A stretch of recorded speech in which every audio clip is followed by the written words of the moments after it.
जयराम महतो को कहूँगा, देखिए आपने, हमें उम्मीद नहीं थी कि आप इतना वोट लाएंगे। चर्चा भी कर रहे हैं, चौंकाने वाला तो है, तो कम से कम आपका अच्छा उज्जवल भविष्य की मैं कामना करता हूँ। जयराम जी को कहेंगे कि आप बहुत बड़ी बात है कि आप सिंगल लड़कर इतना वोट लाए। देखिए सच्चाई बोलना चाहिए, मैं गलत नहीं बोलता हूँ। आप अपने दम पर अगर इतना वोट ला रहे हैं तो इसके मतलब आपके अंदर कुछ न कुछ है, कुछ क्लेवर तो है आपके अंदर, जनता तो है। जरूरत पड़ेगी तो मैं जयराम से बात करूँगा। और जय हिंद, जोहार झारखंड। मैं शमशाद आलम। लोकसभा चुनाव के दरमियान में जयराम महतो और इरफान अंसारी के बीच में कंट्रोवर्सी देखने को मिला था। आखिर कंट्रोवर्सी क्या था, ये बात आप लोग को पहले भी वीडियो के माध्यम से बताया गया है कि जामताड़ा में जयराम महतो जो है कि सभा के दरमियान में जो है कि इरफान अंसारी से एक सवाल पूछा था कि इरफान दा भौजी कितना के साड़ी पहनो, 10 लाख के। इस बात को लेकर जो है कि इरफान अंसारी से जब जो है कि मीडिया वाले सवाल पूछे तो इरफान अंसारी जो है कि आग बबूला हो गया, उल्टा सीधा जयराम महतो को वो बोले। बाकायदा ऐसा बोलना नहीं चाहिए था। इसका जो है कि सभी लोग खंडन भी किए कि इरफान अंसारी को इस तरह से बात नहीं करना चाहिए था जिस तरह से आप शब्द कहे थे। खैर, चुनाव जो है कि खत्म होता है और जयराम महतो जो है कि अपने आप को जो है कि एक स्थापित आने की झारखंड की राजनीति में साबित करता है कि मैं एक स्थापित नेता हूं, क्योंकि जितना उसे वोट मिला, 3.5 लाख वोट, कोई मतलब छोटा मोटा वोट है नहीं लोकसभा में, और सिंगल लड़के जयराम महतो का सपोर्ट में कोई नहीं है, उसके बावजूद भी इतना वोट लाता। इस बात को इरफान अंसारी जो है कि मानने पर मजबूर हुआ। अब इरफान अंसारी का सुर जो है कि पूरा बदला बदला सा दिख रहा। अब इरफान अंसारी कहता है कि जयराम महतो में वाकई में दम है, उस लड़के में जो है कि कैलिबर है कि इतना ज्यादा अकेला लड़के भी वोट लाता है। जयराम महतो जो है कि अपना जब चुनाव हारा उसके बाद जो है कि अपने पूरे गिरिडीह लोकसभा में जो है कि वो समीक्षा बैठक रखा हर विधानसभा में। इस विधानसभा के समीक्षा बैठक में उन्होंने जो है कि कहा एक बात को कि चर्चा जो है कि दोनों खेमा में जो है कि जेबी केसेस और टाइगर जयराम महतो का हो रहा है। तो इरफान अंसारी का जिस तरह से बोल अभी सुनने को मिला, वाकई में जो है कि दोनों खेमा, चाहे वो इंडिया खेमा हो या फिर एनडीए खेमा हो, दोनों खेमा में जयराम महतो की चर्चा हो रही है कि आखिर विधानसभा में ये लड़का किधर जाएगा। क्योंकि इंडिया खेमा भी चाहता है कि जयराम महतो जो है कि इंडिया खेमा में आके जो है कि हमारे साथ चुनाव लड़े, और एनडीए खेमा भी चाह रहा है कि हमारे साथ जो है कि आके चुनाव लड़े। इसी दरमियान में इरफान अंसारी जो है कहते भी हैं कि उन्हें मैं राहुल गांधी से मिलाऊंगा और कहूंगा कि आप जो है कि मतलब कांग्रेस में आके या फिर जो है कि इंडिया गठबंधन में आके आप चुनाव लड़े। क्या ये हो सकता है?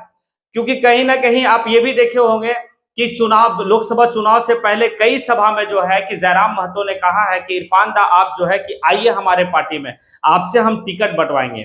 तो जयराम महतो ने तो पहले ही इरफान अंसारी को कह चुका है कि आप हमारे पार्टी में आइए। तो अब जो है कि वो वोट देखकर जिस लड़का को इरफान अंसारी कहा करता था कि बच्चा है, तुम अभी बच्चा हो, अब वो तो चचा निकल गया, आप जिसे बच्चा कह रहे थे। अब उसका वोट देखकर जो है कि सभी दल कह रहे हैं कि भाई आप हमारे साथ आ जाइए, हमारे गठबंधन में शामिल हो जाइए। हालांकि क्या होता है और क्या होगा नहीं होगा वो तो वक्त बताएगा। चलिए चलते हैं और देखते हैं कि इरफान अंसारी ने क्या क्या कहा है जयराम महतो के बारे में। जयराम महतो को मैंने कभी नहीं छेड़ा उसको, सुनिए, ये अभी मैंने कहा उसको कि यही छेड़ देता है। अब मेरे एरिया में आके आप देखिए, आप अच्छा कर रहे हो, नौजवान हो, अच्छा करो, मेरी शुभकामनाएं तुम्हारे साथ है। अब हर आदमी को छेड़ोगे।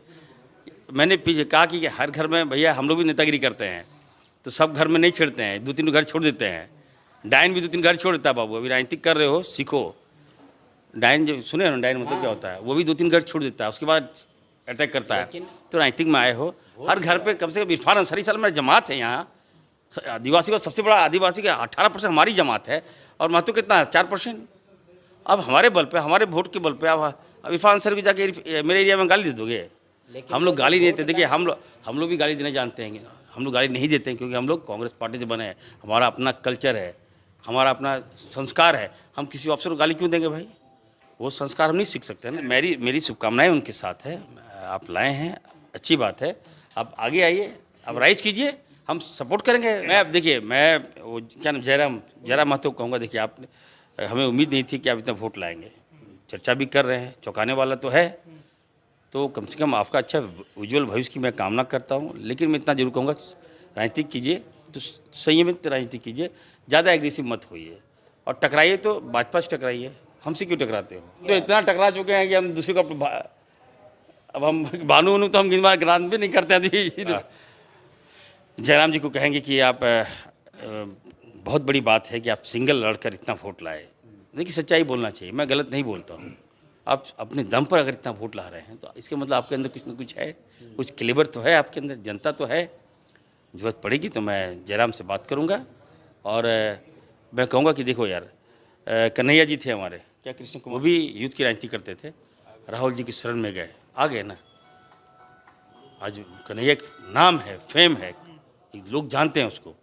हम लोग जरूरत पड़ेगा तो जयराम जी को भी लाएंगे और जयराम जी को राहुल गांधी से मिलाएंगे और उनको सम्मान देंगे, कहेंगे कि आइए, हमारी लड़ाई भाजपा से है, सांप्रदायिक शक्तियों के साथ है, आपस में लड़के क्या फ़ायदा। देखिए वार्ता करेंगे, अगर उनको लगता है कि नहीं सिंगल लड़िएगा तो आप केवल हराइएगा, जीत नहीं पाइएगा, वोट काटिएगा, भाजपा को फ़ायदा मिलेगा, तो फिर से आइए, हम लोग सपोर्ट करेंगे उनको।